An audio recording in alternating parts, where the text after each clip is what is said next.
Hoje nós vamos estudar a lição de número 10, que tem por título a renovação cotidiana do homem interior.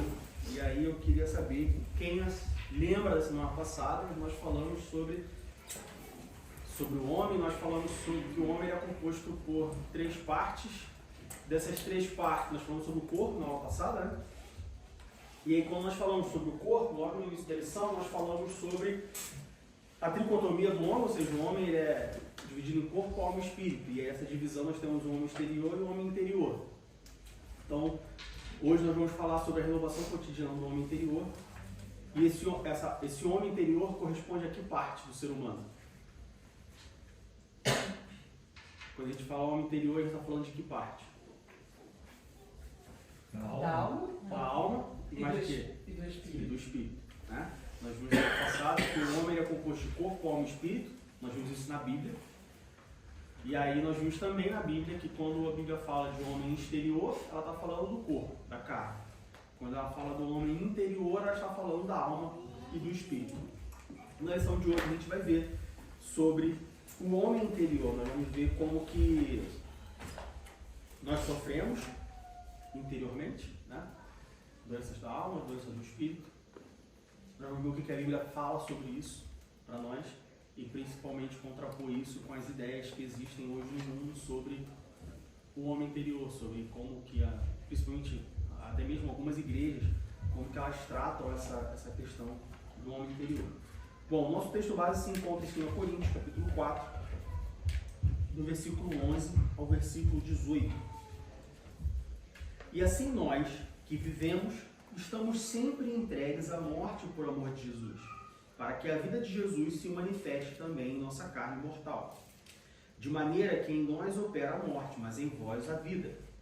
E temos, portanto, o mesmo espírito de fé, como está escrito: criei, por isso falei. Nós cremos também, por isso também falamos, sabendo que o que ressuscitou o Senhor Jesus nos ressuscitará também por Jesus e nos apresentará convosco. Porque tudo isso é por amor de vós, para que a graça, multiplicada por meio de muitos, torne abundante a ação de graças para a glória de Deus. Por isso, não desfalecemos, mas ainda que o nosso homem exterior se corrompa, o interior, contudo, se renova de dia em dia. Porque a nossa leve e momentânea tribulação produz para nós um peso eterno de glória muito excelente. Não atentando nós nas coisas que se veem, mas nas que se não veem. Porque as que se veem são temporais, e as que se não veem são eternas.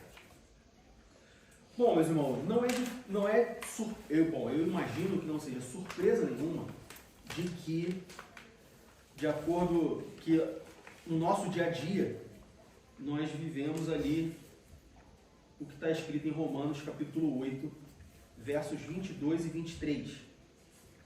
Né? Romanos capítulo 8, 22 e 23 diz assim: porque sabemos que toda a criação geme e está juntamente com dores de parto até agora. E não só ela, mas nós mesmos, que temos as primícias do Espírito, também gememos em nós mesmos, esperando a adoção, a saber, a redenção do nosso corpo. Imagino que não seja surpresa para ninguém de que nós, no nosso dia a dia, na nossa vida cotidiana, durante o tempo que nós passamos aqui na Terra, nós sofremos de várias formas. Nós sofremos tanto no corpo, quanto na alma, quanto no espírito. Todos nós. Não só cristãos, o mundo, o ser humano. Assim como o versículo, o capítulo 8 de Romanos, versículo 22 diz que a criação geme, nós já vimos o que isso significa. Isso significa que toda a criação ela sofre por causa do pecado, pela ação do pecado.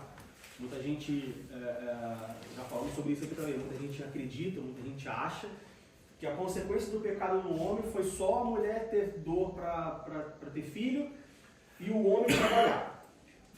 Não. A consequência do pecado manchou, estragou, influencia toda a criação até os dias de hoje, inclusive nós, como diz no versículo 23. Então, eu imagino que não seja surpresa para ninguém de que nós sofremos. Sofremos dores físicas, sofremos dores espirituais, sofremos dores na alma. Essa é a nossa vida cotidiana.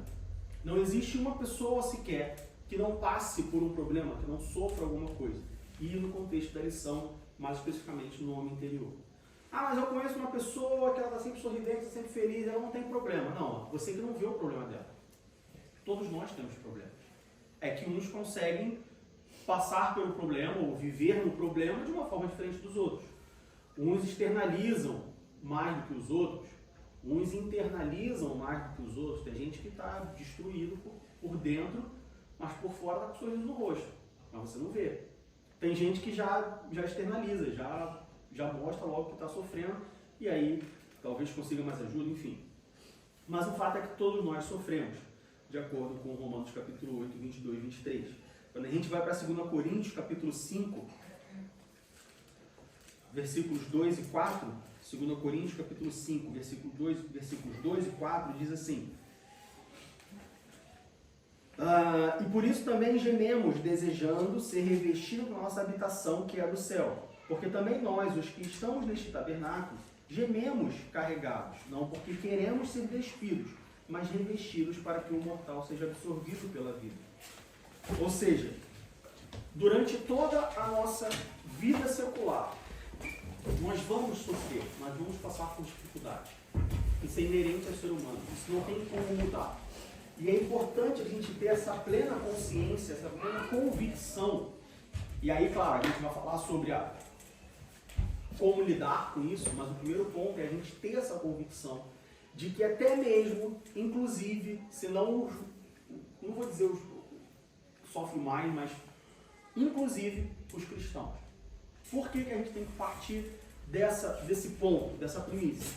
Porque muitas pessoas entendem que a partir do momento em que você aceita Jesus Cristo como seu Salvador e agora você faz parte da Igreja de Cristo, a sua vida vai mudar. E de fato a sua vida muda. Só que as pessoas acham que ela vai mudar para melhor, do ponto de vista humano, do ponto de vista do mundo. Ou seja, aceitei Jesus como meu Salvador. Se eu tinha um problema, agora eu tenho a solução. Se eu tinha uma doença, agora eu tenho a cura. Se eu tinha algum problema na família, agora minha família vai ser perfeita. Se eu tinha uma depressão, agora eu estou curado. Se eu tinha qualquer problema que seja, pense num problema, agora esse problema não vai mais existir. Só que em nenhum lugar do contrato de cristão, e aí por contrato eu digo a Bíblia, imagina que a Bíblia é o seu contrato, né? Você quer, essa semana eu renovei meu contrato de energia. Eu fui lá no provedor, falei, eu quero energia para o próximo ano. Ele era um contrato. Nesse contrato diz quais são os meus deveres, quais são os meus direitos. Quais são os deveres da empresa, quais são os direitos da empresa. A empresa assina, eu assino e estamos de acordo. A Bíblia, a gente pode dizer que é o nosso contrato. Quando você fala assim, eu quero entregar minha vida para Jesus, você tem que ter um contrato.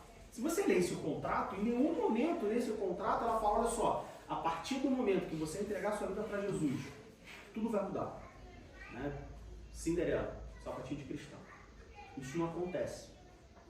Então o primeiro ponto, o ponto de partida é a gente entender que durante a nossa vida cotidiana, durante o tempo que nós passarmos aqui, nós vamos sim ter tribulações, nós vamos sim ter dificuldades, nós vamos sim ser tentados, nós vamos sim ser provados, inclusive no nosso interior, alma e espírito.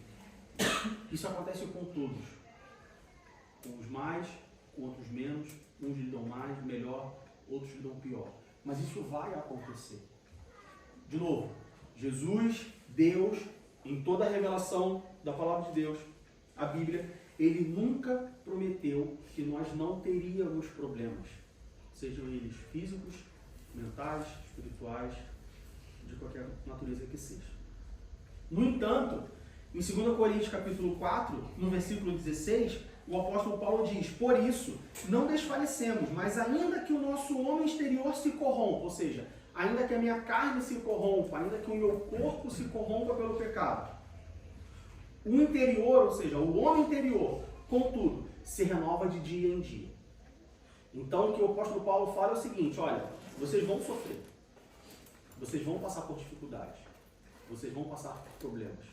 Isso é inerente ao ser humano, isso é decorrência do pecado. Porém, ainda que o seu homem exterior, ainda que o seu corpo se corrompa pelo pecado, o seu interior, ele se renova a cada dia. Ainda que o externo esteja completamente desfigurado, esteja completamente corrompido, esteja completamente fora da direção que Deus planejou para ele, quando ele criou o ser humano, quando ele formou o ser humano. a parte interior, ela se renova a cada dia. Ou a gente poderia até melhorar isso no sentido de que, olha, ficaria mais adequado a gente falar assim, não que a Bíblia esteja errada, óbvio, mas apenas para a gente ter um entendimento melhor. Ela pode se renovar dia a dia. Por que eu estou falando isso? Porque se a gente fala assim, se a gente só se apega o interior, se renova a cada dia, a gente pode imaginar que, bom, eu estou ruim, eu estou mal, não estou legal, dormi, no dia seguinte, meu homem interior, ele magicamente se renovou. Ou magicamente estou renovado. E é uma ideia errada. A ideia aqui é que ela pode se renovar. Se você estiver aos pés de Deus, nós vamos ver isso hoje. Ela pode se renovar, mas cabe a você querer que ela se renove ou não. Muitas pessoas querem essa renovação, dia a dia. Muitas pessoas apenas deixam levar e aí se afunda cada vez mais. Então a lição de hoje ela fala sobre isso. Bom, sobre o sofrimento exterior. Eu diria que talvez um dos maiores exemplos na Bíblia de pessoas que sofreram exteriormente, ou seja, que sofreram no seu corpo, ou que sofreram alguma coisa que veio de fora para dentro, eu diria o apóstolo Paulo. Talvez Paulo e Jó ali estejam, né, cabeça a cabeça, competindo nessa competição nada saudável. Mas eu diria que Paulo talvez ele se destaque um pouco mais, do meu ponto de vista. Quando a gente vai lá para 2 Coríntios capítulo 1, versículo 8. 2 Coríntios capítulo 1, versículo 8. Diz assim: porque não queremos, irmãos, que ignoreis a tribulação que nos sobreveio na Ásia. O apóstolo Paulo falando. Pois que fomos sobremaneira agravados mais do que podíamos suportar, de modo tal que até da vida desesperamos. E aí aqui, se a gente for, a gente não vai, óbvio, conseguir passar por todas as provações que Paulo passou, todas as dificuldades que Paulo passou, mas quem conhece o mínimo de Bíblia, a gente sabe que o apóstolo Paulo ele passou por muitas perseguições, ele passou por naufrágio, ele foi picado por uma cobra, ele passou por muitas dificuldades. Ele saiu fugido, ele foi preso, ele foi açoitado. Enfim, Paulo, ele sofreu. Do ponto de vista físico, ele sofreu. Não só do ponto de vista físico, mas também do ponto de vista na sua alma, ele também sofreu angústias, ele sofreu desprezo. Quando a gente vai lá para 2 Timóteo, a gente vê Paulo falando para Timóteo das pessoas que abandonaram ele, das pessoas que negaram a ele, das pessoas que ele contava ajuda e ele não pôde contar.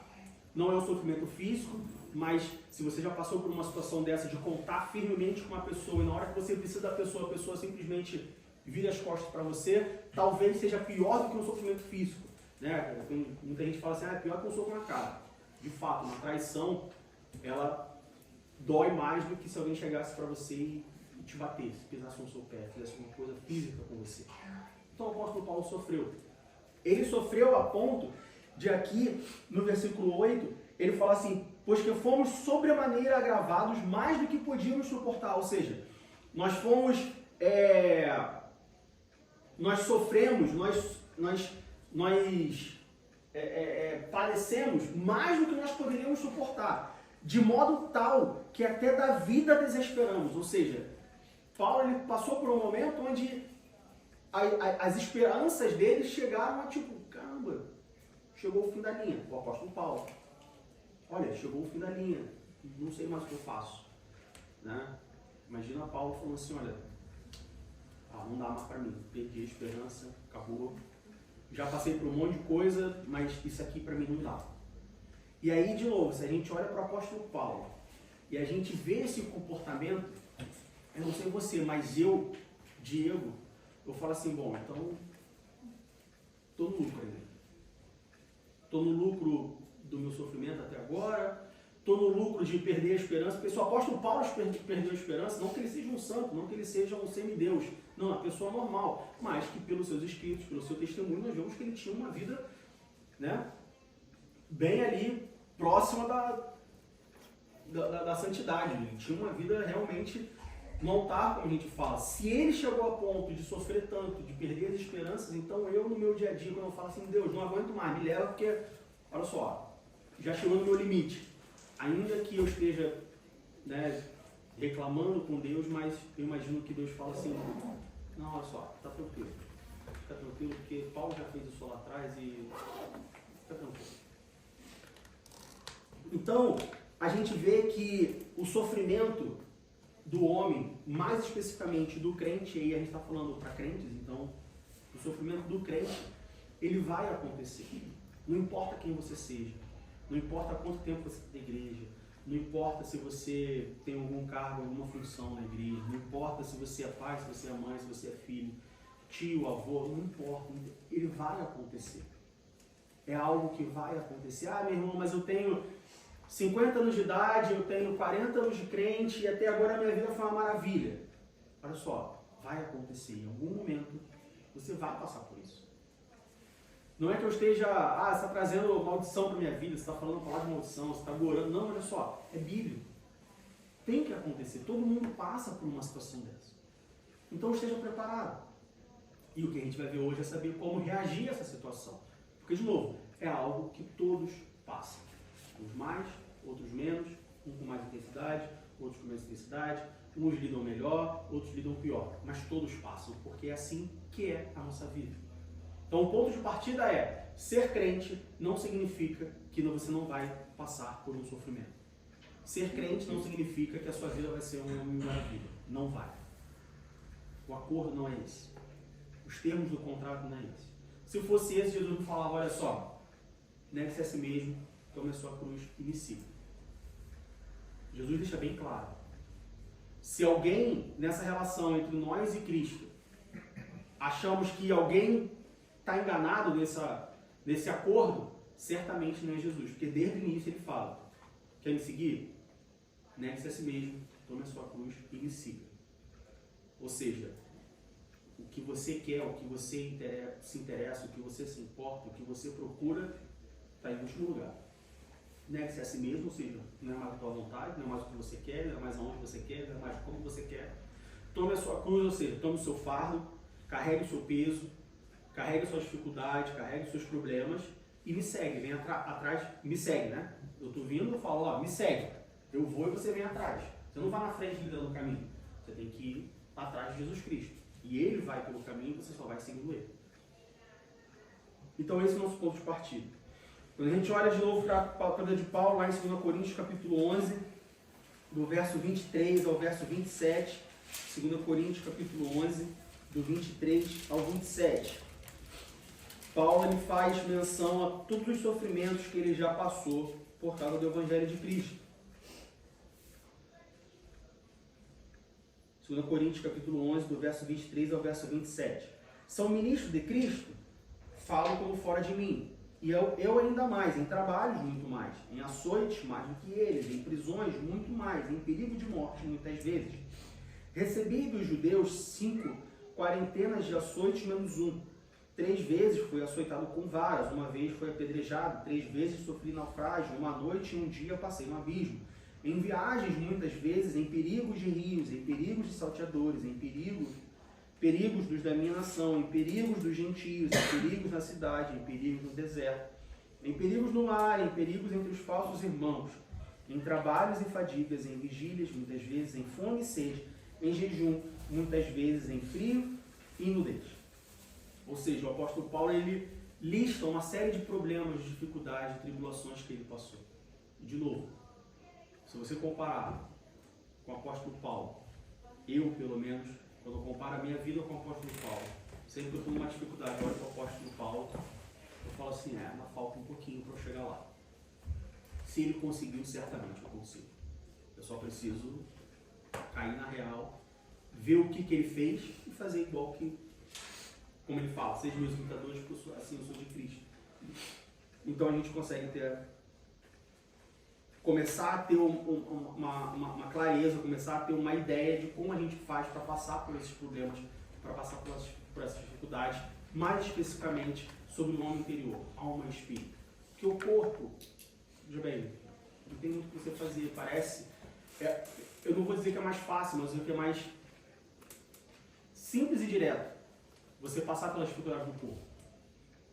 Umas perseguições, por exemplo, imagina que você mora na Nigéria e a igreja na Nigéria é perseguida. E chega uma pessoa e fala assim, olha, nega o seu Deus ou você vai morrer. É mais direto, né? Ou você nega, ou você morre. Ou você nega ou você morre.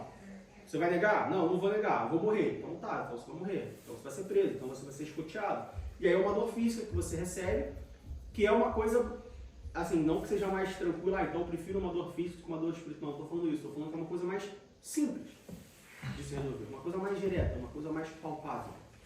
Agora,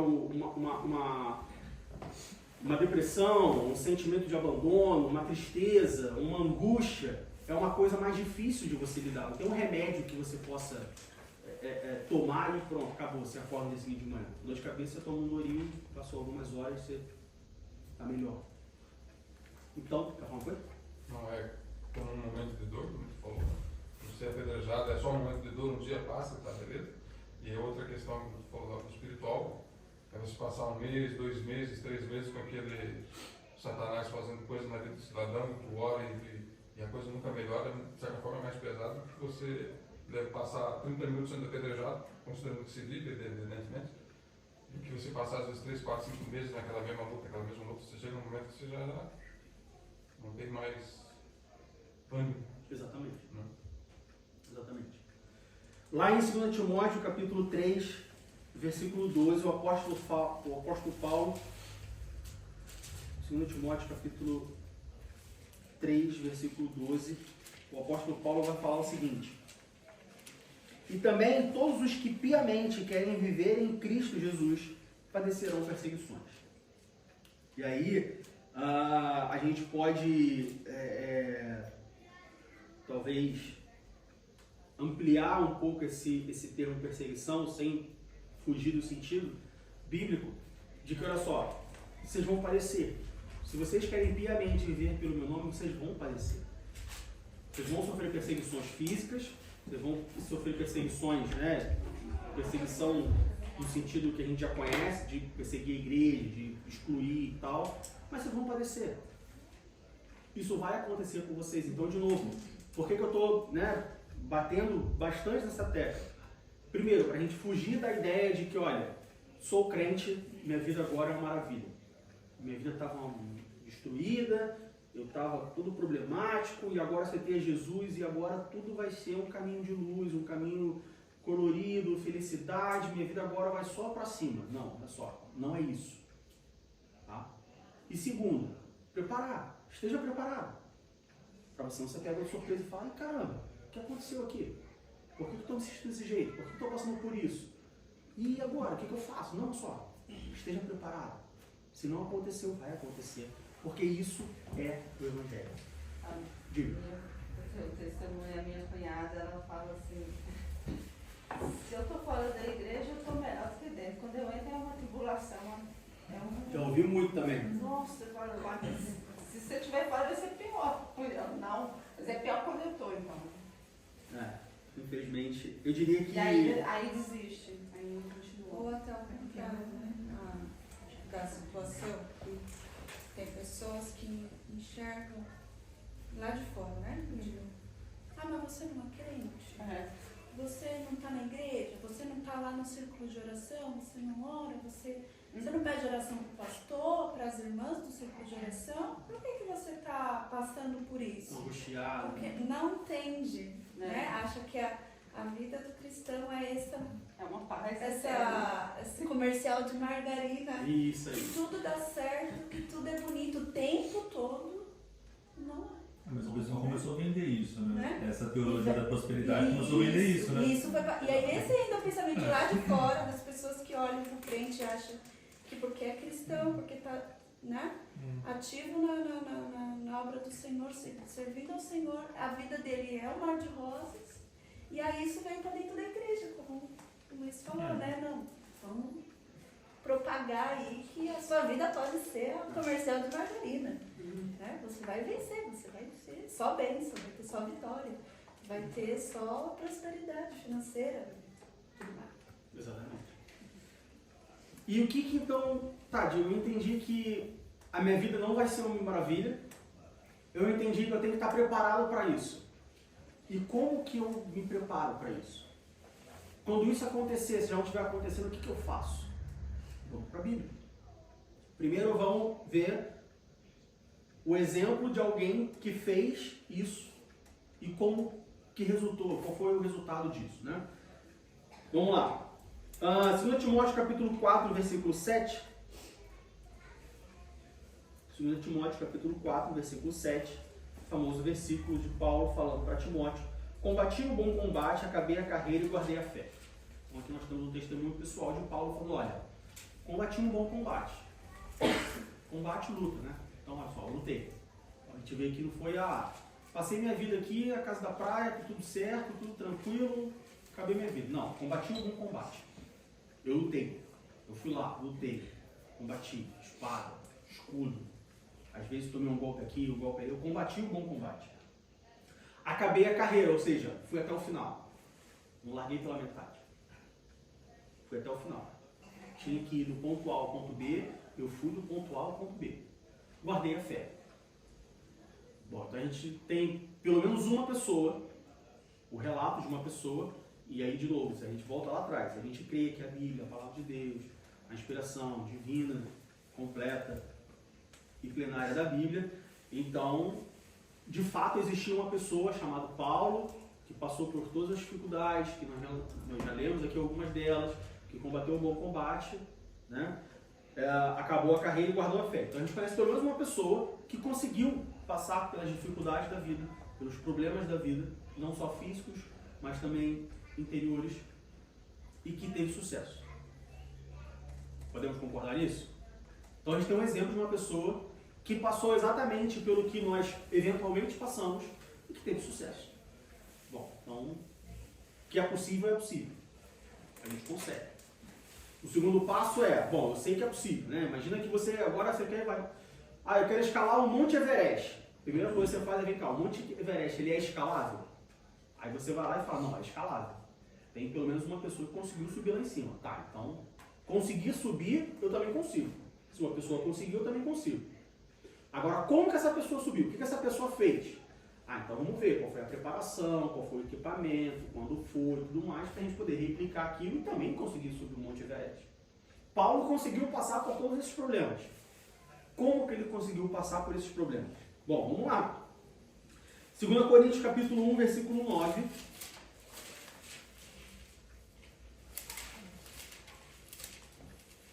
Coríntios capítulo 1, versículo 9, a gente tem aqui, versículos 9 e 10, nós temos aqui uma primeira ideia.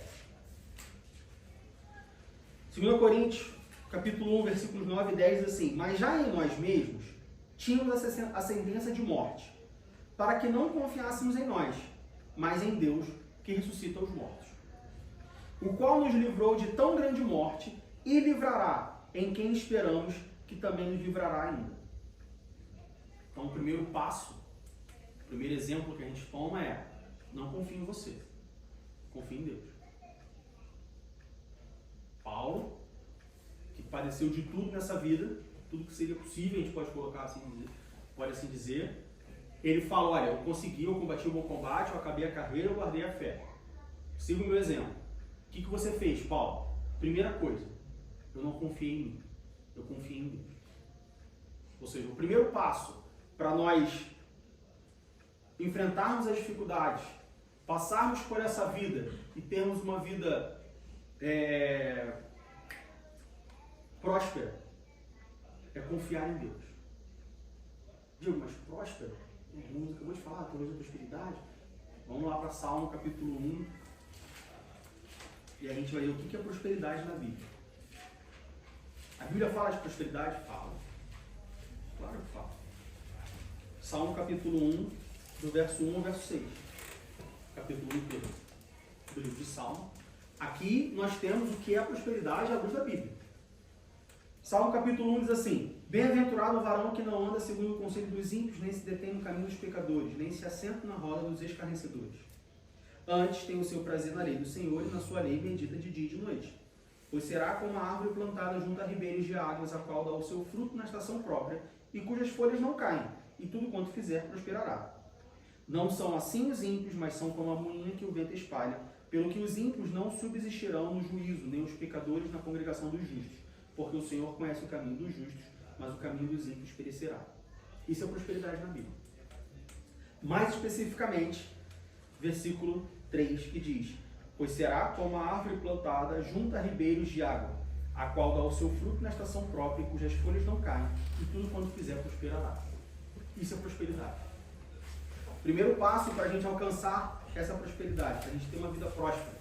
E aí, como consequência disso, a gente triunfar diante das dificuldades que nós vamos ter. Ou passar pela dificuldade que nós vamos enfrentar na nossa vida, que nós enfrentamos no nosso dia a dia. Primeiro passo, não confie em você, confie em Deus. Eu e você, nós não podemos fazer nada. Quando a gente olha para o pecado, a gente quer enfrentar o pecado, nesse sentido, eu falo para a gente enfrentar as consequências do pecado, a gente não pode fazer nada, exatamente nada. Uma doença física, o que você pode fazer diante de uma doença física? Tomar um remédio? Se você pegar a bula do remédio, ela não vai falar assim, toma esse remédio que a sua dor de cabeça vai passar. Isso não está escrito na bula. Isso vai dizer que estudos mostram que X% desse grupo tomou esse medicamento, apresentou esse tipo de melhora.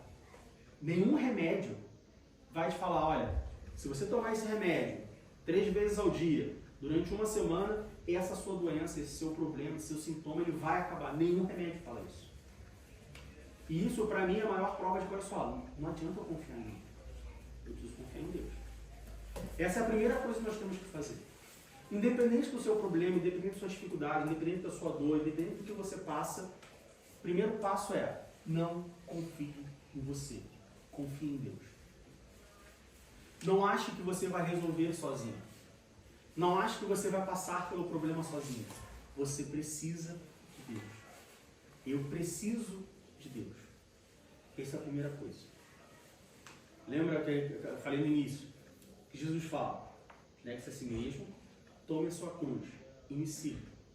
Coloca eu na frente e vem atrás, que eu resolvo para você. Se a gente negar a si mesmo, tomar a cruz e for na frente de Jesus, a gente está mudando a forma.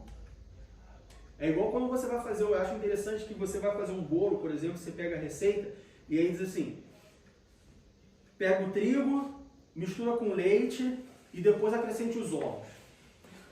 Aí, né, para quem é leigo, tipo eu, fala assim, bom, não faz diferença eu colocar o ovo antes ou depois.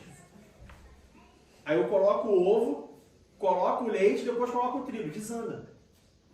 Porque o ovo tem que ser no final, tem um motivo, tem alguma explicação. Na vida do crente, nós temos que estar atrás de Jesus. Se a gente for na frente de Jesus, desanda a receita. Não vai dar certo. Ainda que você tenha negado a si mesmo e tomado a sua cruz, mas você não foi atrás de Jesus. Negue-se a si mesmo, toma a sua cruz e me siga. É Jesus falando, olha, me coloca na frente. Não confie em você. Não confie que você vai achar o caminho. Não confie que você sabe o caminho. Não confie que o caminho está iluminado para você e você vai conseguir. Não, olha só, me coloca na frente. Eu vou na tua frente. Imagina o povo no deserto, aí chega lá o Mar Vermelho. Aí imagina que, né? Não, tá tranquilo, Moisés, você nadar. A gente vai atravessando nada. Não, olha só. Vai na frente. Coloca Deus na frente. Por mais qualificado que você seja, por mais autoconfiante que você seja, por mais independente que você seja, por mais orgulhoso que você seja, e aí está o principal problema, um dos principais problemas do ser humano, o orgulho, né? De eu consigo, de eu sou, de eu faço. Por mais orgulhoso que você seja, não confie em você. Pode ter certeza que Paulo colocava Deus na frente. 2 Coríntios capítulo 4, versículo 11.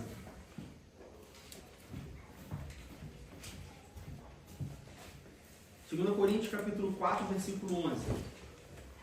E assim nós que vivemos estamos sempre entregues à morte por amor de Jesus, para que a vida de Jesus se manifeste também em nossa carne mortal. Primeira coisa é, olha só, não confie em você. Jesus na frente. Segunda coisa, assim nós que vivemos estamos sempre entregues à morte por amor de Jesus, para que a vida de Jesus se manifeste também em nossa carne mortal. Você só tem uma vida para viver. Você não tem como viver duas vidas.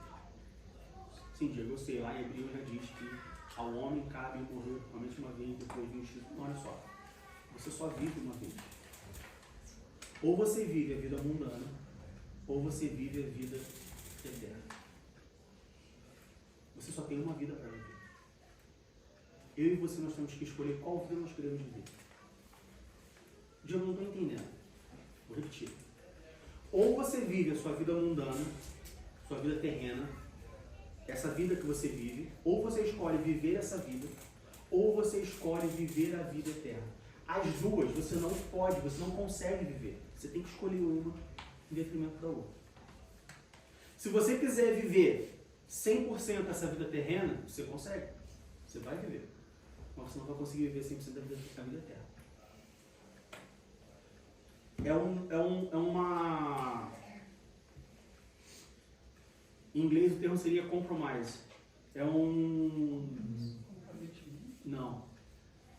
Não é comprometimento. Uma troca. Você tem que escolher. Olha só, os dois não dá. Compromise, eu não sei. Mas assim, os dois você não consegue. Ou um ou outro. Mas mesmo porque eu acredito que também, por exemplo, assim, para quem está no mundo, não consegue viver cristão, e um cristão, ele também imagina, se ele é cristão de verdade, se ele aceitou Jesus de verdade, se eu estiver no meio de pessoas que não são cristãs, às vezes acontece das pessoas, como é que se diz assim, você quer sim mostrar que aquilo não está bem, né? Que o correto é vamos entregar a Jesus as nossas vidas, mas aí você está lá no meio de um monte de gente, aí você se sente um pouco deslocado. Aí você fica assim, ai meu Deus, e agora? Falo ou não, falo ou não, falo ou não. Você não consegue fazer de conta que você não é cristão e fingir ser uma pessoa do mundo, porque o Espírito Santo, ele te incomoda para você, ou você sai daqui, ou você fala, ou você sai. Sim, mas o que eu estou falando, tem isso também, que é no sentido, vamos colocar assim, o homem exterior, o seu convívio com as pessoas. De fato, quando você é cristão, de fato, verdadeiro, convertido, você de fato não consegue mais, tipo assim, não que viver em comunhão, mas assim, você não consegue compactuar mais. Mas eu estou falando no sentido interior, do homem interior. Interiormente, a sua alma e o seu espírito. Ou você vive uma vida terrena, ou você vive uma vida eterna. O que eu quero dizer com isso?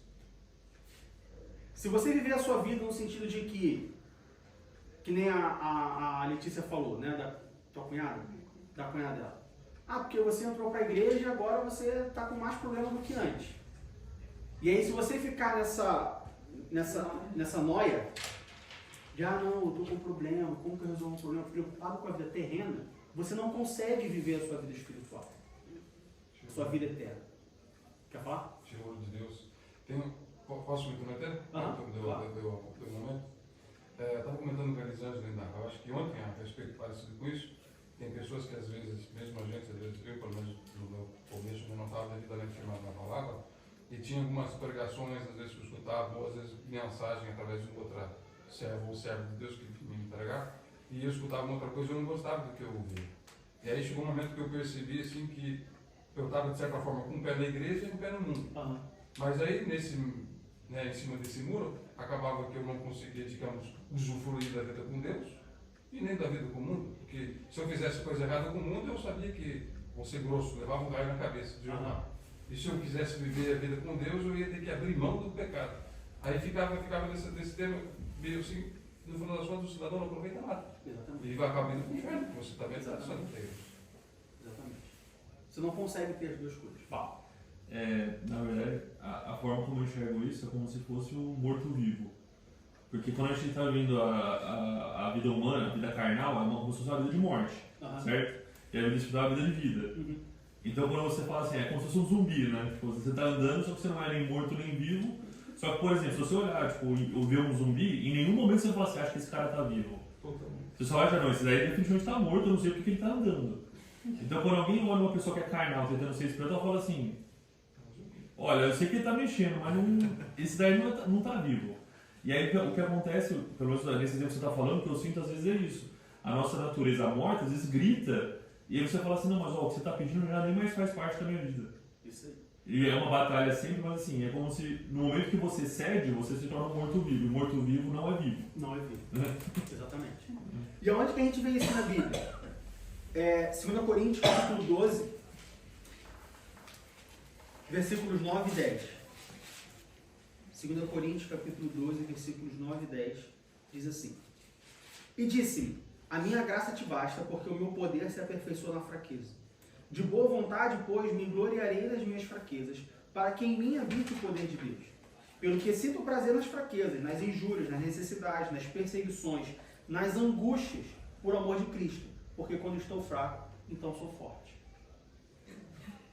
Esse é o maior exemplo, o maior testemunho pessoal de que nós não conseguimos viver a vida terrena e viver a vida eterna. Você precisa escolher uma vida para viver. Se você escolher viver a vida terrena, legal, você persegue isso, você vai em busca disso e você consegue viver isso. Se você vai viver bem ou não, aí é uma outra história. Você consegue ter seus 80, 90, 70, sei lá, quantos anos você viver a vida terrena. Se você quer viver a vida eterna, então você precisa abrir mão da vida terrena. E o que significa abrir mão da vida terrena? A minha graça te basta. Você vai ter problemas, você vai ter dificuldades, né? Você vai ter angústias. No versículo 10 diz, Paulo diz, pelo que sinto prazer das minhas fraquezas. Sou fraco, olha só. Sou fraco. Não sou eu. Deus, olha só. Sou fraco. Não consigo. Me ajuda. Nas injúrias, nas necessidades. Deus, eu preciso disso. Eu não consigo viver disso. Deus, olha só. Me ajuda.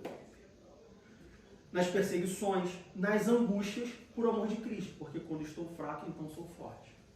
Você tem que escolher. Esse Diga. prazer não é o que, se a gente for ler grosseiramente, eu sempre entendi, mas ele fica alegre, esse prazer, ele fica feliz porque ele está fraco, porque o que acontece? necessidade, ou é realmente ele reconhece que Exatamente. olha, eu sou fraco, eu sofro. Olha só, o prazer não é, então ele fica feliz. Então ele fica feliz em sofrer? Não é que ele fica feliz em sofrer, porque ninguém fica feliz em sofrer. O prazer aqui, porque quando estou fraco, então sou forte, ou quando ele fala no versículo 10, pelo que sinto prazer nas fraquezas, olha só, não adianta.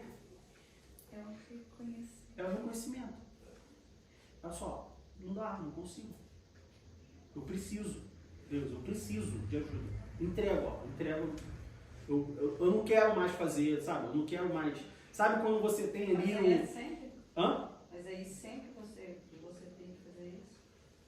Não seria, tipo assim, entendo, é a dependência. Exatamente. Você já passou por uma situação, vou tentar explicar esse prazer. Você já passou por uma situação, um problema, por exemplo, que você estava com um problema, uma dificuldade, sei lá, uma doença, qualquer coisa. E aí você busca resolver, busca ali, não sei o quê. E aí chega um momento que você não consegue resolver. Aí você finalmente ora a Deus e fala assim, Deus, olha só, não consigo. Eu preciso que você faça alguma coisa. E aí dá uma sensação de tipo assim, bom, eu fiz tudo que eu podia fazer, agora é com Ele. E isso, pelo menos em mim, isso me dá um prazer do tipo assim, cabeça leve. Eu não preciso me preocupar, sabe? Eu não preciso me angustiar, porque só, não é mais comigo. Eu estou feliz pela situação, eu estou feliz pelo problema, eu estou feliz pela dificuldade, eu estou feliz pela doença. Não, mas não é mais comigo, eu não tenho o que fazer. Então eu falo assim, Deus, é contigo, é o prazer. Não é que Paulo sentia prazer do mesmo modo como você sente prazer ao sair com a sua família, você sente prazer a comer uma comida, a assistir alguma... Não é esse prazer se divertir, esse prazer mundano, esse prazer terreno. É um prazer espiritual de falar, olha, é contigo. Seria alívio? Seria um... Pode ser alívio. Eu acho que depende do momento, porque também tem o prazer, que é o prazer do quê? Por exemplo, na hora que ele percebe que quando não é a força dele, mas a força de Deus começa a agir, ele vê o resultado. Porque assim, no momento que você solta, tem o alívio, né, que você tem o refrigério, mas também tem o prazer de você falar assim, olha, eu percebi que quando, né, não era a minha mão, quando foi a mão de Deus, as coisas aconteceram e acabou dando certo. Eu acho que, da mesma forma como eu falei de ser morto e vivo, eu acho que essa é a diferença da percepção humana e a percepção eterna. No momento que a gente começa a viver espiritualmente, por isso que fala que você tem que pensar nas coisas do alto, né? Você começa a ter uma percepção eterna. Então, na eternidade, está tudo resolvido. Então, isso te dá esse... Porque você não é, e não é porque, não, então eu aguento qualquer coisa aqui na Terra. Você, não, mas é que isso aqui é isso da minha vida, perto de tudo aquilo que a gente vai viver. Então, tem esse exemplo que você falou é interessante, porque quando eu tinha, acho que uns 18, 19 anos, tinha uma amiga nossa, assim, do grupo, que ela teve um síndrome do pânico, uma coisa horrível, assim. E quase durante todo o ano, eu e mais uma amiga minha, a gente ficava tentando, sabe, visitava, ia lá, ficava junto, tentava dando uma animada, assim. E aí um dia a mãe dela mandou uma mensagem pra gente e falou assim, olha, ela tentou suicídio ontem. Aí eu olhei pra essa minha amiga, ela era da congregação, da Assembleia, né? Eu falei assim, a gente tem que orar, né? Ou seja, passou um ano, a gente não tava orando por ela, a gente tava tentando resolver na amizade. Aí aquele dia a gente entrou no quarto, a gente ajoelhou, a gente fez uma oração, assim, de 10 minutos. Aquela que você chora e você fala, Deus, olha, a gente tentou, mas né... E aí no outro dia ela saiu de casa. Ela ficou quase um ano sem sair de casa, no outro dia ela saiu de casa. Mas ela falou assim, eu não entendo o que aconteceu. Ontem ela tentou tomar um monte de remédio aqui e tudo mais, e agora ela tá tipo... E aí tipo, o Espírito falou assim, então, 2 crentes aí tentando resolver, Se tivesse falando... me chamado há um ano atrás... 2 crentes aí conversando, tentando fazer um monte de coisa, os 2 crentes aí. Né?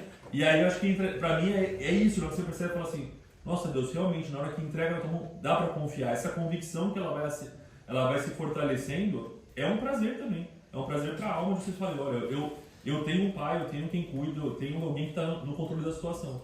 Não, o que eu ia falar é que quando eu leio essa parte que ele sente prazer na perseguição por amor de Cristo, eu sempre penso assim, porque se ele está sendo perseguido porque ama Cristo, é porque quem está perseguindo está vendo Cristo na vida dele. É isso aí, você está certo, você então, está fazendo um direito. Está olhando para a pessoa e está vendo Cristo. Então, se eu estou sendo perseguido, eu estou fazendo certo. Estou no caminho. É igual o crente que fala assim, se você não ouviu, certamente você vai ouvir. Irmão, O inimigo está furioso. ora pela minha vida, porque o inimigo está furioso na minha vida. Meu irmão, não vou orar pela tua vida não, porque que bom que ele está furioso na tua vida. Começa a orar, Deus continua fazendo. Deixa ele mais furioso ainda. Só que o crente acha, a pessoa acha o quê? Que ela vai entrar na igreja, e aí o inimigo vai falar assim, não, agora está na igreja. É um campo de Claro, um força. passo para trás. É o talismã, né? Posso tocar, então. Ou ali o Iron Dome, sabe? Não, agora ela estaria, eu vou... Não, quando a Bíblia fala assim, olha, ele está ao nosso derredor, bramando como um leão. Ele não vai chegar para trás, pelo contrário, ele vai dar um passo para frente. E aí, se o inimigo está furioso na sua vida, amém, meu irmão? Glória a Deus, aleluia, que ele continue mais furioso ainda. Porque se ele está furioso, é porque ele sabe que você tem um É valor. porque com quem está amor não está preocupado. Não tá. Não precisa ter Não trabalho precisa. também, né? Não precisa. Mas o que é que ele fala? Quem está em cima do muro, o muro é meu, né? O muro é meu. Não precisa me preocupar, né? O muro é meu. Né? Aí entra o prazer. O inimigo está furioso na minha vida. Que maravilha. Estou com prazer, estou no caminho certo. Alguma coisa, veja bem, alguma coisa eu estou fazendo certo. Eu posso ser pecador, eu posso estar ali no alto e baixo, cada dia, né? Não estou 100% com Deus, mas alguma coisa eu estou fazendo certo. Vou continuar fazendo. E não parar, e não dar um passo para trás. Esse é o prazer nas perseguições. Uma família que falar também? Eu estava me veio a cabeça assim, esse prazer a gente só pode alcançar então quando você tem um grau de proximidade com Deus bem perto, a partir do momento que você, todos os dias, aquilo que você falou, né? Que você se preocupa todos os dias em querer santificar, procurar a santificação para a sua vida, e você está sentindo a proximidade de nossa, não Deus conosco, né?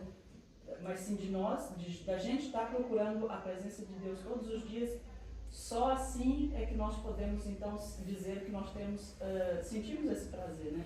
Esse reconhecimento, eu tenho um pai que vai cuidar de mim. Uhum.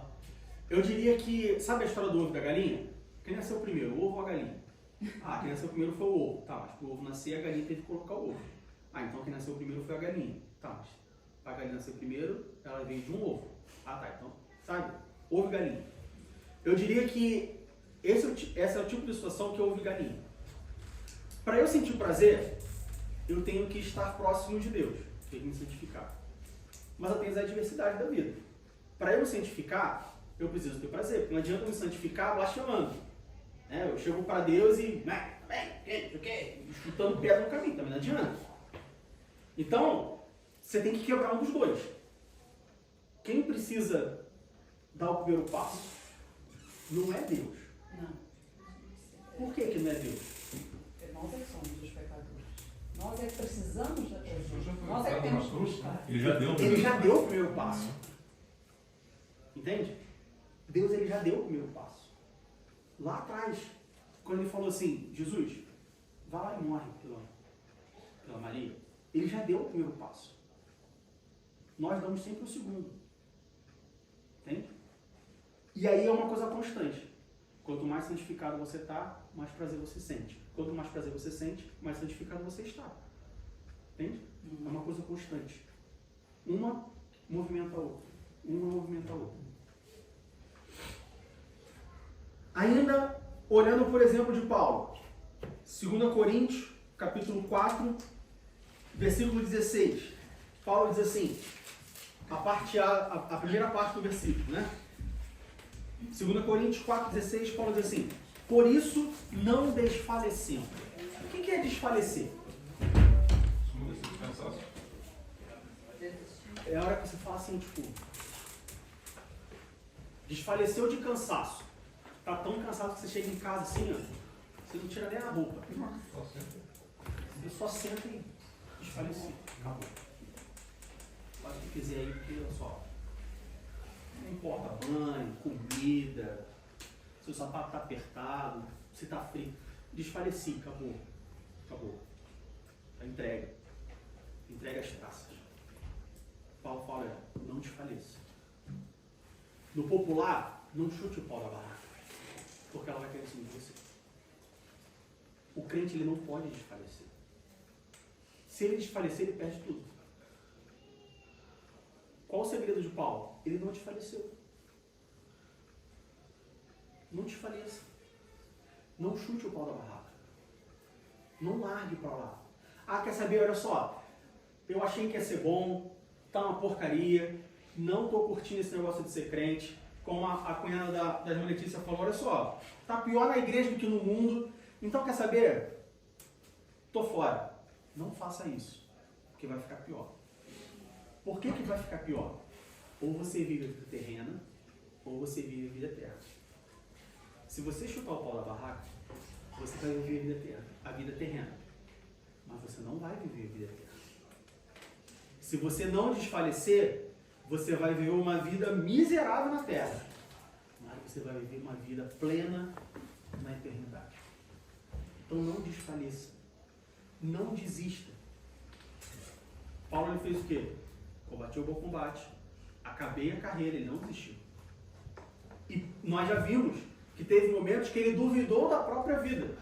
Ou seja, teve momentos que a gente poderia dizer que ele esteve à beira de desfalecer. Mas nesse momento em que ele estava à beira de desfalecer, ele fala assim, Deus, olha só, não dá, não aguento. Jó perdeu filho, perdeu casa, perdeu mulher, perdeu tudo. Mas teve um momento que ele falou assim, Deus, olha só, não dá. Agora não dá. Ele não desfaleceu. Ele ficou ali, né? E aí a gente tem a parábola que Jesus fala lá nos evangelhos sobre a casa construída na rocha. Uma casa na rocha não é uma casa firme. É uma casa que não cai. É completamente diferente de ser uma casa firme. No Japão é bem famoso a situação no Japão dos prédios que eles têm um sistema de mola, a gente pode dizer assim, no fundamento por causa de terremoto. O prédio balança, mas ele não cai. Ah, então para que serve? Porque se não tiver, o prédio cai. Mas o prédio balança. Não tem problema o crente balançar, o que não pode é o crente cair. Não tem problema o crente olhar para o lado, o que não pode é afundar. E se o crente estiver diante de Jesus, ele não vai afundar. Pedro andando sobre o mar. Pedro sai e anda pelo mar, anda sobre o mar. Ele olha para o lado. Mas ele afundou? Por que ele não afundou? Porque ele estava na direção de Jesus. Aqui está o barco. A proa e a polpa. Imagina que Jesus estava aqui. E aí Pedro fala assim, Jesus, se é tu mesmo, me manda ter contigo. Imagina se Pedro saísse pelo barco pela polpa. Ou saísse pelo barco pela proa. Não sei por onde Pedro saiu, tá? Estou fazendo aqui uma alegoria de que você tem a polpa, você tem a proa. E não faço a mínima ideia de qual é a frente e qual é atrás. Mas você tem a polpa, você tem a proa e você tem Jesus aqui no meio. Se Pedro tivesse saído por aqui, ele tinha afundado. Talvez não desse tempo de Jesus chegar. Se Pedro tivesse saído pelo outro lado, talvez ele tivesse afundado, porque não era tempo de Jesus chegar. Mas por que Pedro não afundou? Porque ele saiu em direção a Jesus. Em direção a Jesus você não vai afundar. Você pode começar a afundar. Você pode se desesperar. Mas no momento certo, ele vai estender a sua mão. E vai te puxar. Então, Paulo fala, não desfaleça. A pior coisa que um crente pode fazer é desfalecer. A pior coisa que um crente pode fazer é desistir. Porque quando ele desiste, ele fala assim, tudo que eu vivi não valeu a pena. Estou fora, estou largando. E aí depois para ele voltar é muito mais difícil. Porque ele só lembra das experiências ruins. Que foi o que fez ele desistir. Porque se ele lembrasse das experiências boas, ele não tinha desistido. A vida do crente não é só coisa ruim. Ela é só coisa ruim para quem olha de fora. Ela é só coisa ruim para quem é morto-vivo na igreja. Para quem é vivo na igreja, pergunta para uma pessoa que é viva na igreja. Pergunta para uma pessoa que tem uma vida consagrada. Pergunta para uma pessoa que tem uma vida santificada. Pergunta para uma pessoa que entendeu e que teve um encontro com Jesus Cristo e fala assim, como está a tua vida, meu irmão? Ih, meu irmão, tribulação pura, luta pura. Quer desistir? Não, rapaz, que desistir? Tá doido? Ruim com ele, pior sem ele. E nunca está ruim com Jesus. Está sempre bom. Embora tenha tempestade, embora você quase afunde, mas está bom. As pessoas que reclamam, as pessoas que desistem, eu diria que elas nunca tiveram um encontro com Jesus. Elas nunca tiveram Jesus no barco. Então, para ela, é a mesma coisa. Para ela só vê a tempestade. Não desfaleça. Paulo ele fala, não desfaleça. Irmão, mas como que eu consigo não desfalecer? Olha, eu diria que na maioria dos casos onde o crente ele passa por uma dificuldade, onde o homem interior ele passa por um problema, ele passa por uma angústia, ele passa por uma tristeza, e ele desfalece, se não todas as vezes, mas a maioria das vezes é porque ele colocou a esperança no lugar errado. Sempre que um crente se fere, sempre que um crente se desaponta, sempre que um crente fica desapontado, fica frustrado, ele colocou a esperança dele num lugar diferente. Ele olhou para uma coisa, achou que era aquilo e não era aquilo. Por quê? De novo, no relacionamento entre homem e Deus, você tem duas partes. Se a comunicação não está estabelecida, se as expectativas não estão alinhadas, alguém furou essa expectativa aí. Pega uma tomada, você tem o macho, você tem a fêmea. Aí você pluga a tomada e passa energia. Se essa conexão não funciona, alguma coisa está errada. Ou o pino da tomada macho está torto, está quebrado, está danificado, ou o buraco da tomada fêmea é mais grosso, é mais fino, são 3 pinos ao invés de... Alguma coisa está errada. Nesse relacionamento onde um é homem e o outro é Deus, quem que está errado? Quem que tem um problema? É sempre o homem. Sempre. Ah, então quer dizer que Deus nunca erra? Não, porque ele é Deus. Eu já falei, ele é Então é sempre o homem. Então sempre que algo não acontece, é por causa do homem, em todas as áreas da sua vida, em todas as áreas da igreja. Sempre que algo não acontece, sempre que uma expectativa é frustrada, sempre que um plano é frustrado, a culpa é do homem. Alguma coisa da parte do homem não aconteceu. Ah, porque eu orei na igreja e o poder de Deus não caiu. A culpa é do homem. Ah, porque eu fui batizado com o Espírito Santo e eu imponho as mãos e as pessoas não se curam. A culpa é do homem. Ah, porque entrou um demoniado na igreja e ninguém conseguiu expulsar o demônio. A culpa é do homem. Ah, porque eu estou passando fome dentro de casa. Eu estou desempregado, estou passando fome, estou passando frio, estou dormindo na rua. A culpa é do homem. Não que a culpa seja sua, a culpa é do homem. Às vezes a culpa não é sua, especificamente. A culpa é da... Por exemplo, estou desempregado, estou passando fome. A culpa é de quem? A culpa é do homem. Não necessariamente minha. Às vezes eu não sou o culpado. Às vezes o culpado é o membro da igreja que Deus falou para ele, vai lá e leva uma cesta básica para o Diego. E o cara falou assim, não vou levar a cesta básica para o Diego, porque está faltando para mim, vou ajudar ele. Mas se foi Deus que falou, então tu vai, porque você vai ajudar ao próximo e alguém vai te ajudar. Uma mão lava a outra e as duas lavam o rosto. Você consegue lavar a mão com o rosto com a mão só? Com as duas é muito mais fácil. Então é sempre culpa do homem. Nunca é culpa de Deus. Não pode ser culpa de Deus. Entende? Então, por que o crente se frustra? Por que o crente se desespera? Porque ele colocou a esperança dele na coisa errada. Aonde que deve estar a esperança do crente? Qual deve ser o comportamento do crente? Qual deve ser a expectativa do crente? 2 Coríntios capítulo 4, versículo 8. 2 Coríntios capítulo 4, versículo 8. Versículos 8 e 9 a gente vai destrinchar cada um deles. 2 Coríntios capítulo 4, versículo 8, diz assim, primeira parte do versículo diz assim, em tudo somos atribulados, mas não angustiados. A esperança do crente, a expectativa do crente, não é que ele não seja atribulado. Porque Paulo fala, em tudo somos atribulados. Ou seja, a expectativa do crente é que eu vou ser atribulado. Eu vou sofrer tribulações. Em tudo. Eu vou sofrer tribulação. Eu, comigo mesmo, minha vida pessoal. Eu vou sofrer tribulação na minha família. Eu vou sofrer tribulação no meu trabalho. Eu vou sofrer tribulação no meu prédio, onde eu moro, no condomínio. Eu vou sofrer tribulação nos meus amigos. Eu vou sofrer tribulação dentro da igreja. Mas como, meu irmão, que eu vou sofrer tribulação dentro da igreja? Ué, porque a igreja é composta de gente, de homens, de pecadores. Nós somos templo do Espírito Santo. A igreja, isso aqui, essas quatro paredes, são compostas por pessoas. Se essa igreja é composta por pessoas que são tão pecadoras quanto eu, lembre-se disso. As pessoas são tão pecadoras quanto eu. Eu sou tão pecador quanto vocês, vocês são tão pecadores quanto eu. Nós vamos sofrer tribulações dentro da igreja.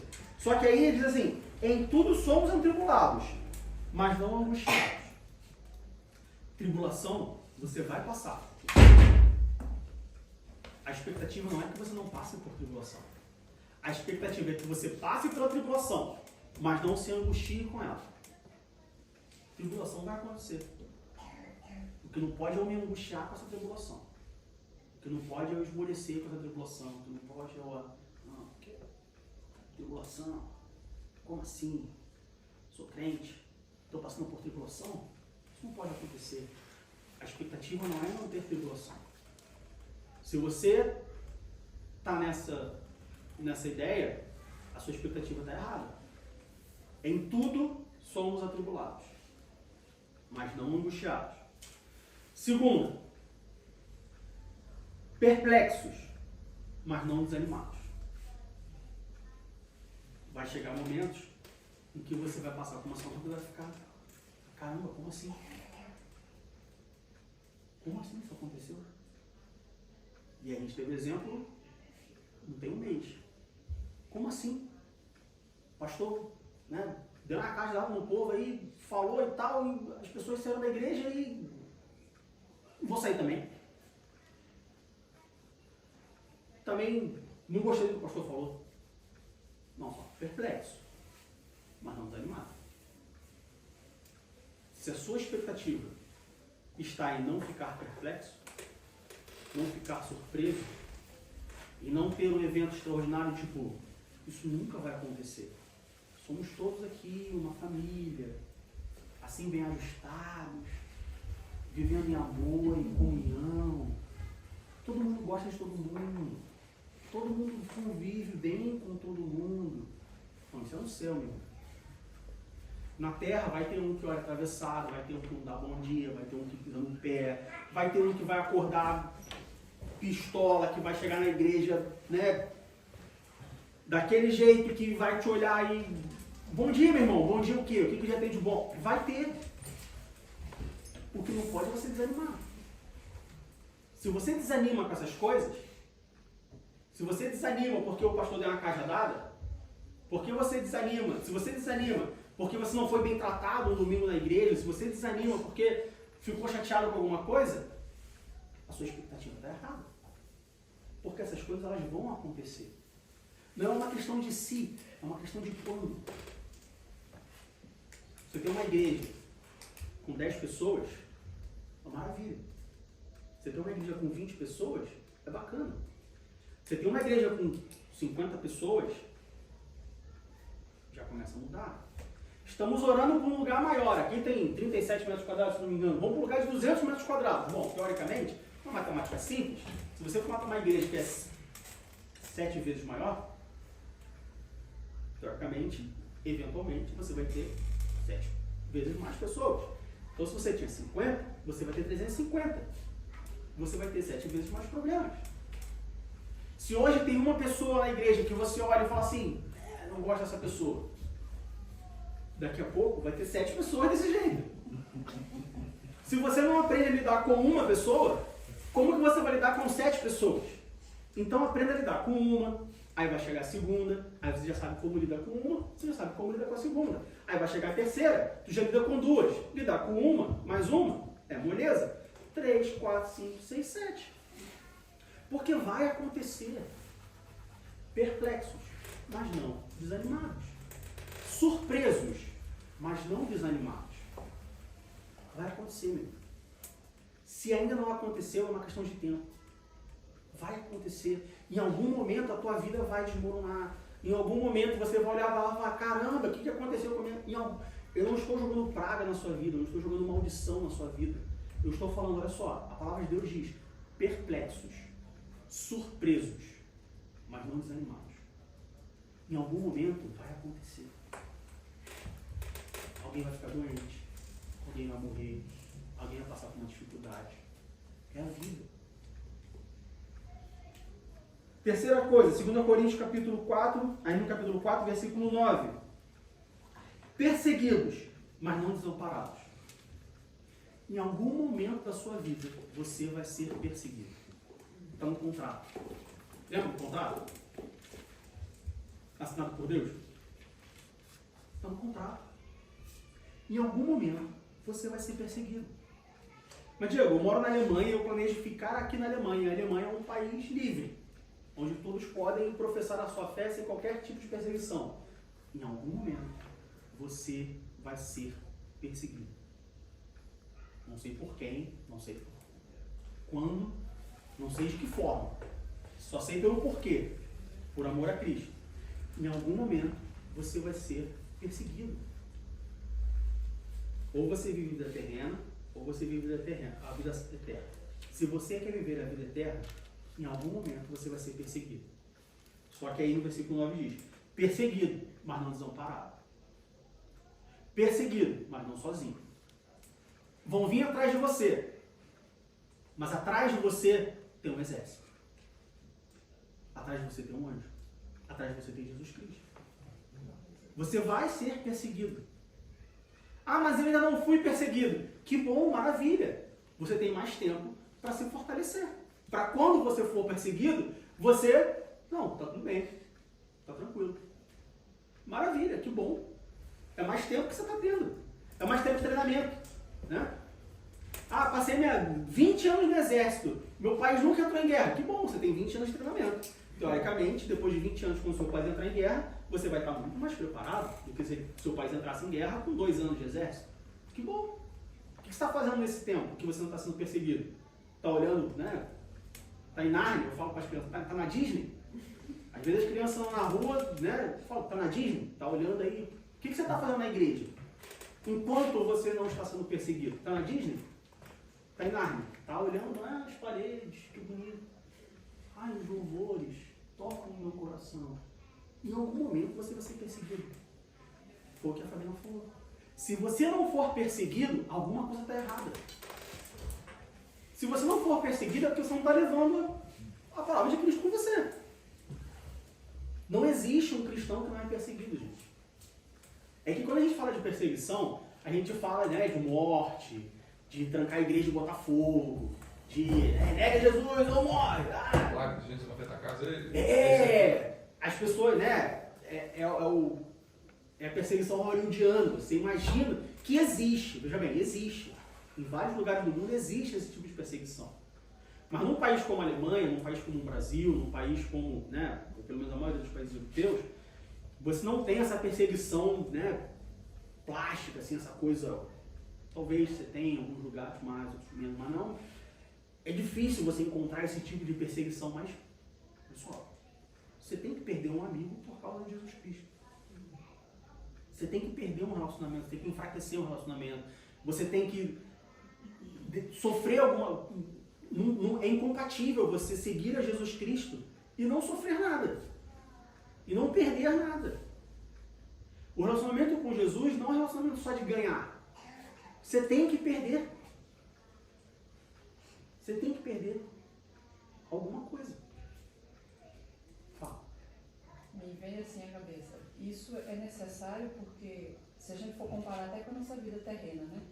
A gente, para passar por uma etapa seguinte da nossa vida, a gente tem que amadurecer mais em alguma coisa. Por exemplo, se você escolher uma profissão e você quer chegar lá no topo, você começa de baixo e você sempre sobe um degrau, você tem sempre que aprender mais alguma coisa e passa. E isso custa, você sabe que isso custa. Você tem que ser diferente, você tem que dar mais do que os outros dão sem fazer.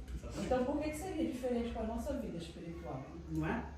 Aliás, se na vida terrena... Eu quero passar no vestibular, quero fazer medicina, eu tenho que perder hora de sono. Eu tenho que perder tempo de cinema com os amigos. Eu quero a promoção no trabalho. Meu irmão, tu tem que perder alguma coisa. Não pode viver a tua vida como está e ganhar coisas. A vida cristã, você não pode achar que você vai ganhar a vida eterna sem perder nada na vida terrena. Não dá. Ou você vive a vida terrena, ou você vive a vida eterna. Viver as duas, você não vai conseguir. É impossível. Você tem que perder alguma coisa. Quem perder a sua vida por amor de mim, ganha lá. Na verdade, você tem que perder alguma coisa, você perder tudo, na verdade. Porque você recebeu um bom presente de Cristo, uma salvação, e falou, olha, daqui pra frente, ou você perde tudo, e quanto mais rápido você perder tudo, melhor. Né? É que a gente segura mesmo, mas no fim das contas é, olha, você tem que reputar tudo como esterco, né? Que como o Paulo fala. Deixa tudo e me segue. Deixa tudo e me segue. Nega a sua vida, tome a sua cruz e me siga.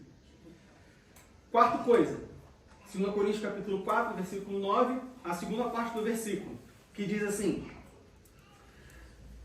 abatidos, mas não destruídos. Existe um abismo entre abatido e destruído. Um abismo. Você estar abatido, normal. Você está fraco, você está para baixo, você acordar um dia desanimado, você acordar um dia, né, daquele dia que você fala assim, Jesus, não dá mais, não consigo. Normal, perfeitamente normal. Até Jesus esteve abatido. Lembra lá no Getsemane? Quando ele fala assim, Deus, se for possível, passa esse cálice. Ele estava abatido.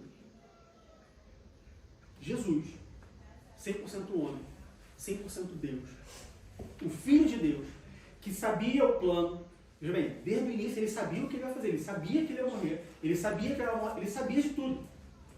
E mesmo assim, chegou um momento que ele se abateu e falou assim, Jesus, Deus, Pai, passa de mim esse cálice. Ele ficou abatido, mas ele não foi destruído. No momento seguinte ele falou assim, mas seja feita a sua vontade. O crente estar abatido é normal. O que não pode é o crente estar destruído. Você acordar de manhã, no domingo, olhar na temperatura do relógio e tá assim, 1 grau, e você falar assim, mas hoje as irmãs que vão me desculpar, mas esse jardim aí vai perder uma flor. Que hoje eu não vou não. Normal. Todo mundo sente. Todo mundo. Do porteiro ao pastor. Quem falar que não está mentindo. Abatido, direto. Mas destruído, jamais. Por quê? Porque eu quero viver vida eterna. Abatidos, mas não destruídos. E como que a gente consegue vencer isso? Como que a gente cumpre lá o que nós lemos em 2 Coríntios capítulo 4, lá no versículo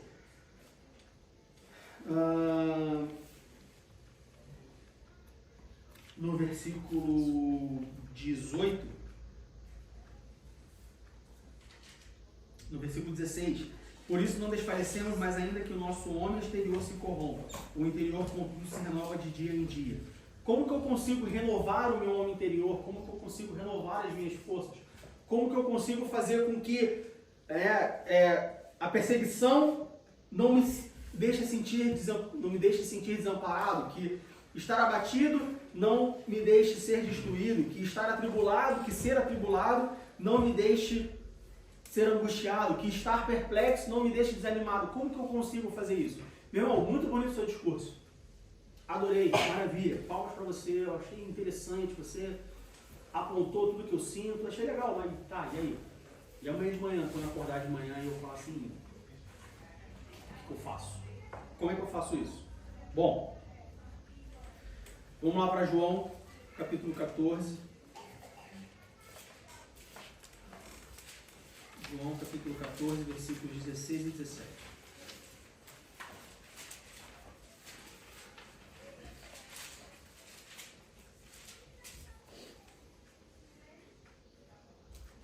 João 14, 16 e 17 diz assim: E eu rogarei ao Pai, e Ele vos dará outro Consolador, para que fique convosco para sempre.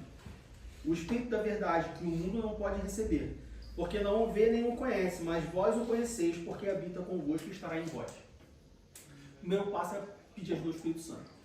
O primeiro passo é reconhecer que, olha só, você não consegue nada, você não é nada, você precisa de alguém. Quem é esse alguém? O Espírito Santo. Eu digo, estava achando que você ia falar o pastor, estava achando que você ia falar um remédio, estava achando que você ia falar alguém que eu pudesse, ligar e me atender e fazer alguma coisa mágica por mim. Você fala o Espírito Santo, uma pessoa que eu não vejo, mas você não precisa ver o Espírito Santo, você precisa sentir o Espírito Santo. Ah, mas eu não sinto o Espírito Santo. Aí o problema não é meu. Aí o problema é você e Deus. Mas o Espírito Santo ele te ajuda. Quando a gente vai lá para 1 Coríntios capítulo 2, 1 Coríntios capítulo 2, do verso 12 ao verso 16, 1 Coríntios capítulo 2, do verso 12 ao verso 16, diz assim: Mas nós não recebemos o Espírito do mundo, mas o Espírito que provém de Deus, para que pudéssemos conhecer o que nos é dado gratuitamente por Deus. As quais também falamos, não com palavras de sabedoria humana, mas com o que o Espírito Santo ensina, comparando as coisas espirituais com as espirituais. Ora, o homem natural não compreende as coisas do Espírito de Deus, porque ele parece loucura e não pode entendê-las, porque elas se discernem espiritualmente. Mas o que é espiritual discerne bem tudo, e eles ninguém é discernido. Porque quem conheceu a mente do Senhor para que possa instruí-lo? Mas nós temos a mente de Cristo. Para você viver os problemas com Cristo, você precisa ter a mente de Cristo. Você precisa do Espírito Santo do seu lado. Ah, mas eu não sinto o Espírito Santo, não vejo o Espírito Santo, não conheço o Espírito Santo. Então ora para ele, fala: Espírito Santo, eu quero te conhecer. Espírito Santo, eu quero te sentir. Espírito Santo, o presbítero Diego falou na escola dominical que o Senhor vai me ajudar em tudo que eu quiser. em todas as dificuldades, todas as que eu não estou passando, ele falou que você vai me ajudar. E eu acredito nele, se ele falou, então tem que acontecer. Então me ajuda aqui. Fala com ele. Tem gente que tem medo do Espírito Santo. Tem gente que... Não. Jesus falou, olha só, eu vou, mas vou lhe enviar o Consolador. E ele estará convosco todos os dias. O Espírito Santo não está com você só domingo de manhã. Ele não está com você só quarta-feira à noite. Ele não está com você só na reunião da CIB sexta-feira. Ele está com você todos os dias. Ah, mas ele não fala comigo, então fala você com ele. Ah, mas por que eu tenho que falar com ele? Não pode ser ele falar comigo. Porque ele já deu o primeiro passo. Ele veio. Lembra? Por que eu tenho que dar o primeiro passo para Deus? Não, você não dá o primeiro, você dá o segundo. O primeiro passo Deus já deu. O primeiro passo já aconteceu, que foi Jesus enviar o Consolador. Ele já está no nosso meio. Você só precisa falar com ele. Fala com ele. Conversa com ele. Pede ajuda a ele. Conta para ele o que você está sentindo. Espírito Santo, eu estou angustiado. Espírito Santo, eu estou triste. Espírito Santo, eu estou desanimado. Espírito Santo, eu estou perplexo. Eu estou assim, se eu ver aquele irmão na igreja, eu vou dar nele hoje. Não deixa ele ir para a igreja não, porque se ele for para a igreja hoje, eu pego ele. É hoje que eu pego ele. Fala para o Espírito Santo de manhã. Quando você acordar de manhã, você fala para ele, Espírito Santo, só. Se eu ver um irmão na igreja, mas eu vou puxar o cabelo que ele não tem. Fala para o Espírito Santo isso. Fala para ele. Ele está ao teu lado, fala para ele. Externaliza para ele a sua raiva. Externaliza para ele o seu sentimento. Fala para ele, fala. Se tu não falar, fica difícil. Ah, mas o Espírito Santo, ele intercede por mim, até com gemidos inexprimíveis. Quando precisa, ele age. Quando você não consegue falar, quando você não consegue expressar aquilo que você quer sentir, aí ele intercede. Mas quando você não fala porque você não quer falar, aí não. Deus só faz aquilo que a gente não pode fazer. O Espírito Santo só faz aquilo que você não pode fazer. Fala com ele. O Espírito Santo, 1 Coríntios capítulo 2, nós lemos do versículo 12 ao versículo 16, ele nos ajuda a viver afastados do pecado. O Espírito Santo, ele nos ajuda a renovar o nosso homem interior, a nos dar essa renovação que nós precisamos para enfrentar mais um dia, para passar por mais um ciclo. Um ano vai se findar, como que eu vou suportar mais um ano nesse mundo tão perigoso? O Espírito Santo. Como que eu vou conseguir vencer mais uma semana de trabalho pesado, de opressão do meu patrão? O Espírito Santo. Fala com ele. Pede ajuda a ele. Segunda coisa, 2 Coríntios capítulo 4, versículo 17. Segunda forma pela qual nós podemos obter essa renovação diária para vencermos todas as dificuldades que nós temos no nosso dia a dia. 2 Coríntios capítulo 4, versículo 17. Porque a nossa leve e momentânea tribulação produz para nós um peso eterno de glória muito excelente. Segunda coisa é se transformar o sofrimento em alegria. Diego, você foi mordido pelo bichinho do coach agora. Transformar o sofrimento em alegria. Não sou eu que estou falando, é Paulo. Porque a nossa leve e momentânea tribulação produz para nós um peso eterno de glória muito excelente. Essa tribulação que você está passando, esse problema que você está sentindo, essa angústia, esse desespero, essa fraqueza, que é uma coisa leve e momentânea, você pega isso e transforma isso. Faz com que isso produza em você o peso eterno da glória muito excelente. Não, olha só, é só hoje. Não, olha só, é só agora. A minha vida eterna vai ser eterna sem isso. Diego, mas amanhã vai acontecer de novo. Tá bom. Aí amanhã você ora de novo e fala assim, Espírito Santo, me ajuda hoje, que eu sei que daqui a pouco, falta menos do que ontem, a glória vai ser eterna. Mas Diego, semana que vem vai ter de novo. Aí você ora de novo. Espírito Santo, me ajuda só hoje, porque eu sei que falta menos do que ontem, falta menos do que faltava semana passada. A glória vai ser eterna. Mas Diego, ano que vem vai ter de novo. Aí você ora de novo. Espírito Santo, ó, só mais um pouquinho. Transforma a dor, o sofrimento, o peso, a angústia, a dificuldade, o problema, o desânimo, o desespero na glória.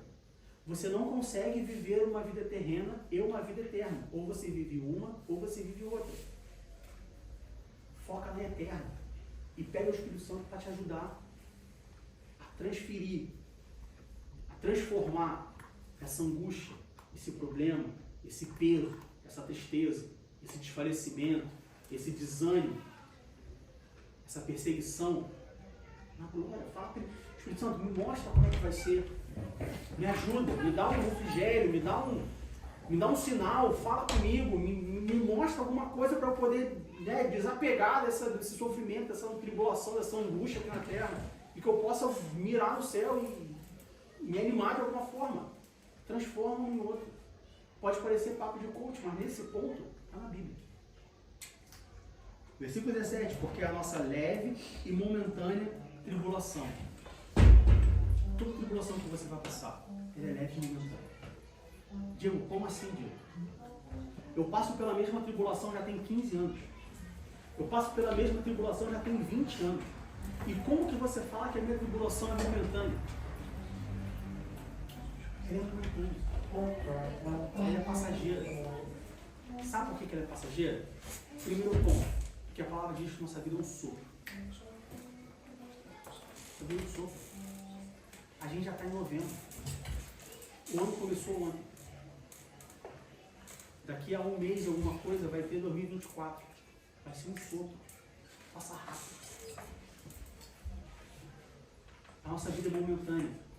Porque quando você olha para a eternidade, e aí entra dos maiores mistérios e dificuldades da Bíblia, que a gente não consegue ter a real noção do que é uma coisa eterna. Porque a gente não é, nada do que a gente conhece é eterno. Tudo dura. Até o Vinícius Moraes, Carlos Moraes, fala do amor que seja eterno, enquanto dure. Tudo dura. Então a gente não consegue ter a real dimensão do que é uma coisa eterna, porque a gente não conhece nada que seja eterno. E a gente se frustra porque a gente acha que coisas são eternas, a gente acha que pessoa... Eu acho que meu pai vai ser eterno, meu pai vai morrer. Eu falo, caramba, eu achava que ia viver com meu pai a vida inteira, e meu pai morreu. Minha mãe morreu, meu cachorro morreu, tudo. Nada é eterno, então a gente não tem essa dificuldade, a gente tem essa dificuldade de conseguir entender o que realmente é eterno. Mas a sua tribulação, ela é momentânea. Porque existe uma vida eterna. E se você pegar uma vida eterna, a tribulação que você está passando, ela é uma fração infinitamente menor do que uma eternidade.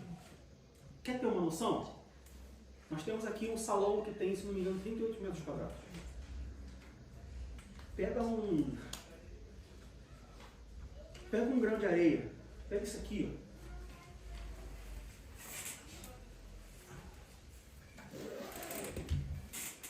Isso aqui. Tá vendo isso aqui? Isso aqui é uma pedrinha. Acho que é uma pedrinha. A eternidade é isso aqui, ó. 38 metros quadrados. A sua tribulação, a sua vida, ela é isso aqui, ó. Ainda que você passe a sua vida inteira em tribulação.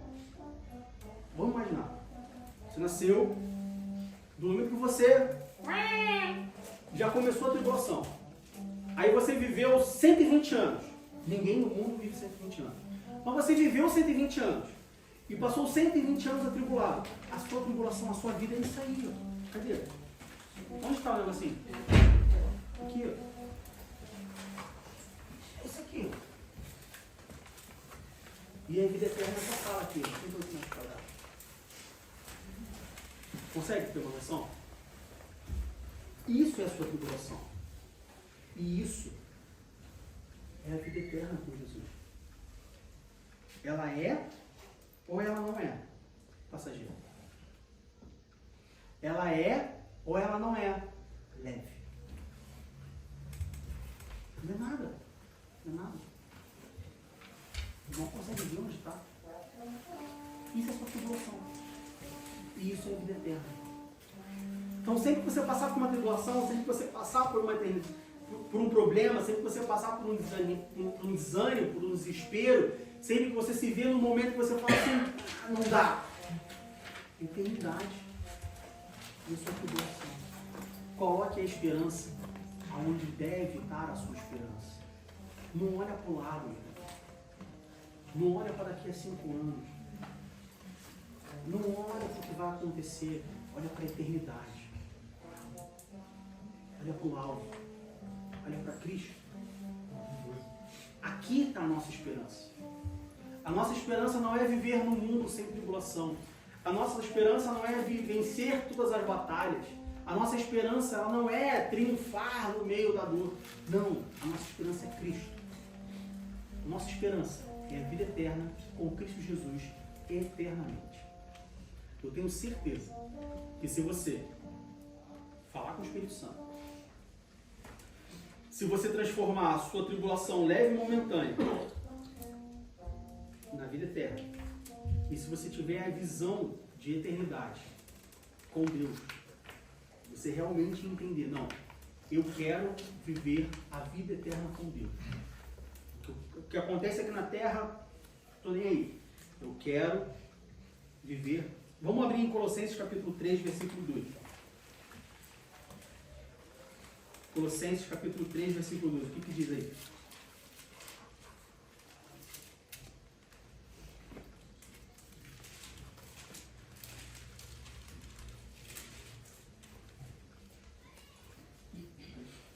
Colossenses capítulo 3, versículo 2. Quem pode ler? Pensai nas coisas que são de cima e não nas que são da terra. É isso. A tribulação está batendo na porta, a angústia está batendo na porta. Pensa na coisa que é de cima. Aí, Diego, mas eu vou negligenciar a minha dor, eu vou negligenciar a minha luta, eu vou negligenciar o meu problema. Pensa as coisas que são de cima. Vida eterna, olha só. Ah, mas o mundo está pegando fogo, deixa pegar, o mundo já é maligno. Deixa pegar fogo. Deixa para lá. Pensa no céu. Pensa em Jesus. Coloca a sua esperança onde há esperança. Porque não tem esperança no mundo. Não coloca a esperança no trabalho, porque no trabalho não tem esperança. Não coloca a esperança no próximo, porque no próximo não tem esperança. Não coloca a esperança na família, porque a família não tem esperança. Veja bem, não tem esperança. A esperança é no céu. Se você estiver alinhado com a sua esperança, pensando nas coisas de cima, esperança no céu, na vida eterna, conversando com o Espírito Santo, ora com o Espírito Santo, fala com ele é teu amigo, ele existe. Ah, mas ele não existe porque ele nunca falou comigo. Tu já falou com ele? Ele só fala com quem fala com ele. Fala com ele. Fala com ele que ele vai falar contigo. Ah, mas eu falei um dia e ele não respondeu. Fala 2. Ah, mas falei 2 dias e ele não está nem aí. Fala 3. Ah, mas eu estou falando com ele há um mês e ele não fala comigo. Fala mais um mês. Tu quer marcar a consulta, tu liga 10 vezes pro médico para marcar a consulta. Já tentou no Bordo Rápido fazer alguma coisa? Já tentou renovar teu visto na Wanda Berroda? Se tu espera o visto na Wanda Berroda, por que tu não vai insistir com o Espírito Santo? Fala com ele. E aí você vai conseguir, com a graça de Deus, ter a mesma atitude de Paulo de falar assim: combati o bom combate, acabei a carreira e guardei a fé. Passei um monte de dificuldade. Vai poder chegar lá em cima e falar: ei, Deus, aí, foi difícil, hein? Passei por uns problemas lá embaixo, mas ainda bem que o Senhor enviou o Espírito Santo, ainda bem que o Senhor me prometeu a vida eterna, e fiquei firme nessa promessa e estou aqui. Cheguei aqui. Alguém vai chegar para você e falar assim: meu irmão, eu estou com dificuldade. Geralmente o novo convertido, né? Mas falaram que a minha vida ia ser uma maravilha. E agora está tudo desmoronando na minha casa. Meu irmão, talvez vai ser uma maravilha no céu. Meu. Aqui não adianta ser maravilha, porque aqui a traça come, a poeira corrói. Aqui é tudo passageiro. Tua vida vai ser uma maravilha no céu. Foca no que interessa. De olho na promessa que Jesus nos fez, que é a vida eterna. Que Deus nos abençoe em nome de Jesus.